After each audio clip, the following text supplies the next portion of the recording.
इस वीडियो में हम कक्षा 10 का प्रश्नावली 4.3 का प्रश्न नंबर 10 को हल करेंगे। तो चलिए स्टार्ट करते हैं इस वीडियो को।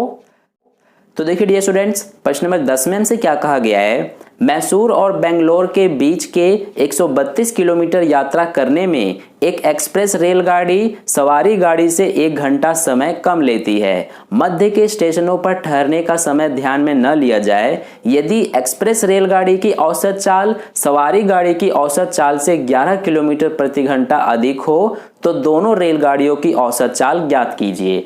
तो देखिए ऐसे प्रश्न को हम किस तरह से हल करते हैं। इसमें जो हमसे ज्ञात करने के लिए कहा जाता है उसी को हम मान लेते हैं। तो यहाँ हमें कहा गया है कि दोनों रेलगाड़ियों की औसत चाल ज्ञात करने के लिए, तो इसी को सबसे पहले हम मान लेंगे। तो यहाँ लिखेंगे अपने सॉल्यूशन में कि माना, सबसे पहले हम जो सवारी रेलगाड़ी है उसकी चाल को मानेंगे। तो लिखेंगे कि माना सवारी गाड़ी की चाल। तो देखिए यहाँ पर हम सवारी गाड़ी की चाल को क्या मान लेंगे, ये हम x किलोमीटर प्रति घंटा मान लेंगे। अब इसी तरह से जो दूसरी रेलगाड़ी है यानी कि एक्सप्रेस रेलगाड़ी, उसकी भी चाल को यहाँ पर हम मान लेंगे। तो लिखेंगे कि माना एक्सप्रेस गाड़ी की चाल। तो देखिए एक्सप्रेस जो रेलगाड़ी है उसकी चाल क्या होगी, उसके बारे में हमसे प्रश्न में कहा गया है कि जो एक्सप्रेस रेलगाड़ी है इसकी चाल इस सवारी गाड़ी की चाल से 11 किलोमीटर प्रति घंटा अधिक है। तो अगर सवारी गाड़ी की चाल x किलोमीटर प्रति घंटा है तो एक्सप्रेस गाड़ी की चाल क्या होगी। इसके लिए हम क्या करेंगे कि इस x में 11 जोड़ देंगे। हमने 11 क्यों जोड़ा है, क्योंकि एक्सप्रेस गाड़ी की जो चाल है वो सवारी गाड़ी से 11 किलोमीटर प्रति घंटा अधिक है। तो ये हमारा एक्सप्रेस गाड़ी की चाल क्या हो गई, x + 11 किलोमीटर प्रति घंटा। तो इस तरह से ये हो गया। अब देखिए जो दूरी है वो हमें कितना दिया गया है प्रश्न में, 132 किलोमीटर। तो ये हमें दूरी दिया गया है 132 किलोमीटर। अब देखिए हमसे प्रश्न में कहा गया है कि दोनों गाड़ियों की औसत चाल ज्ञात करने के लिए। तो ऐसे प्रश्न को हम पहले भी हल कर चुके हैं। जब हमसे औसत चाल ज्ञात करने के लिए कहा जाता है तो इसमें हम एक सूत्र लगाते हैं समय वाला। क्या सूत्र होता है हमारा, समय बराबर में दूरी बटे में चाल। तो इसी सूत्र का प्रयोग करेंगे हम इस प्रश्न को हल करने के लिए।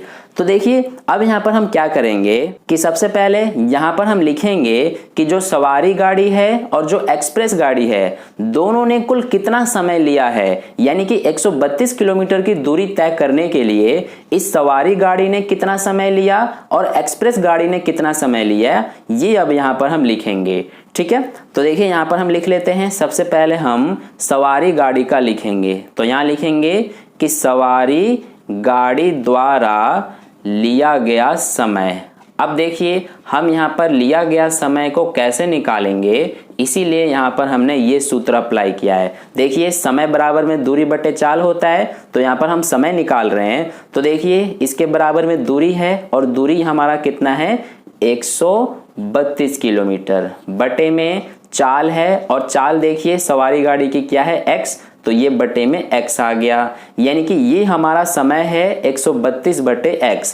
किसका समय है, सवारी गाड़ी द्वारा लिया गया समय।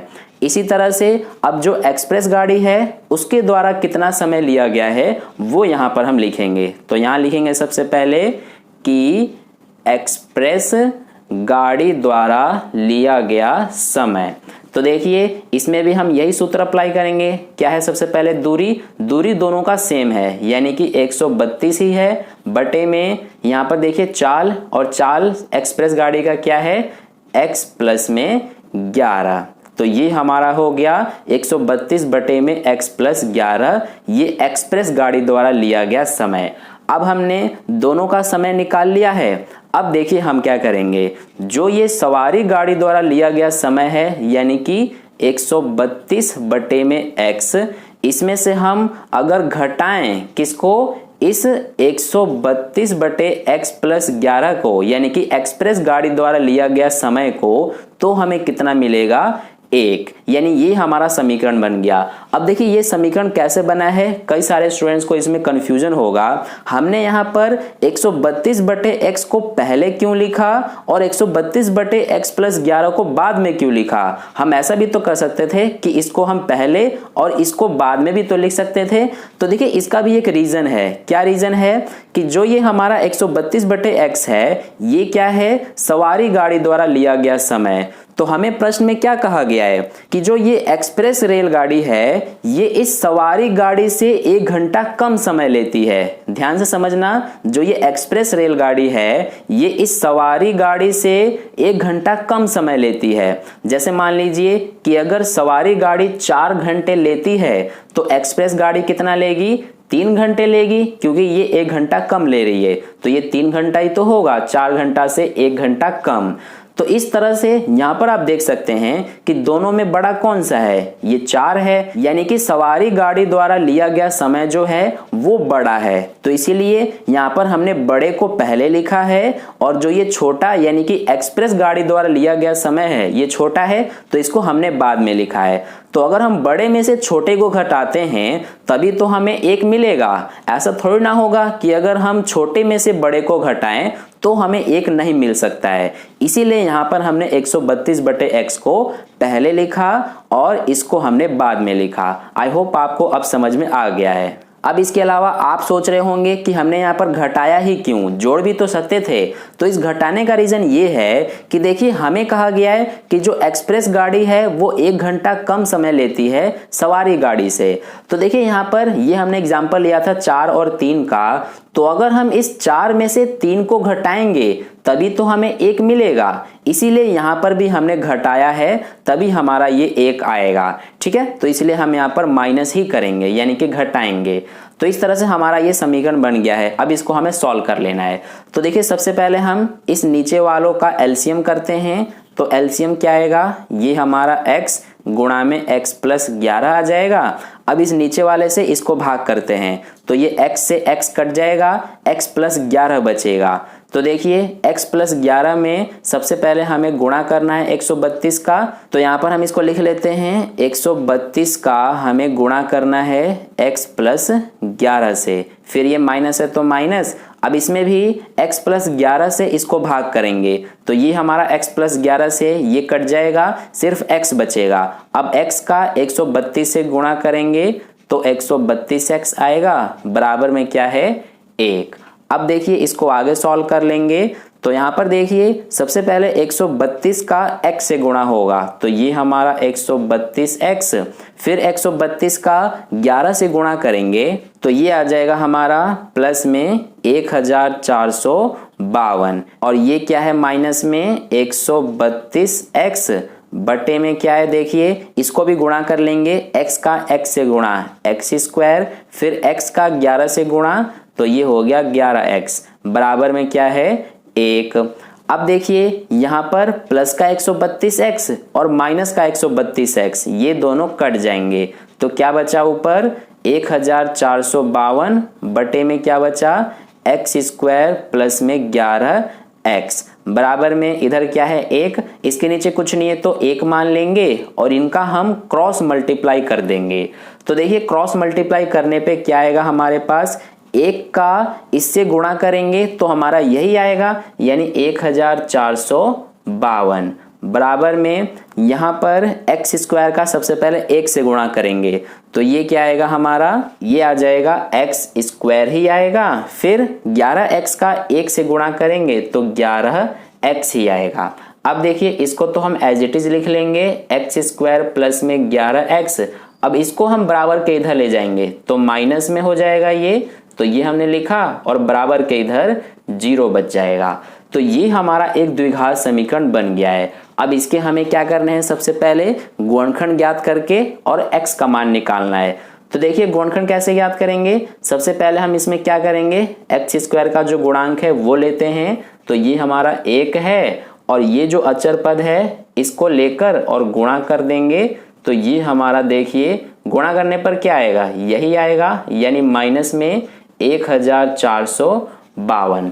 अब हमें दो ऐसी संख्या लेनी है जिनका गुणा करें तो ये आए और प्लस या माइनस करें तो ये 11 आए।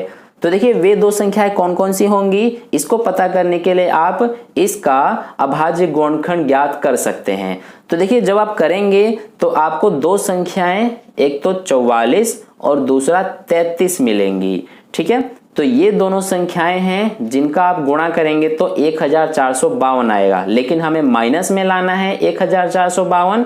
तो इसके लिए आप इस 33 को माइनस में ले लेंगे। अब देखिए ये हमने क्यों लिया है, क्योंकि 44 में से 33 माइनस करेंगे तो हमारा 11 भी आ जाएगा, और इन दोनों को जब आप गुणा करेंगे तो आपका ये भी आ जाएगा। तो दो संख्या हमें मिल गई, 44 और माइनस 33। तो इसको हम अब ऐसे लिख देते हैं, और इसकी जगह पर सबसे पहले प्लस का 44x आएगा, फिर माइनस में 33x, और इसको एज इट इज उतार देंगे, माइनस में 1452, और फिर इसके बाद क्या है, बराबर में 0। अब देखिए इसको हम आगे सॉल्व कर लेते हैं।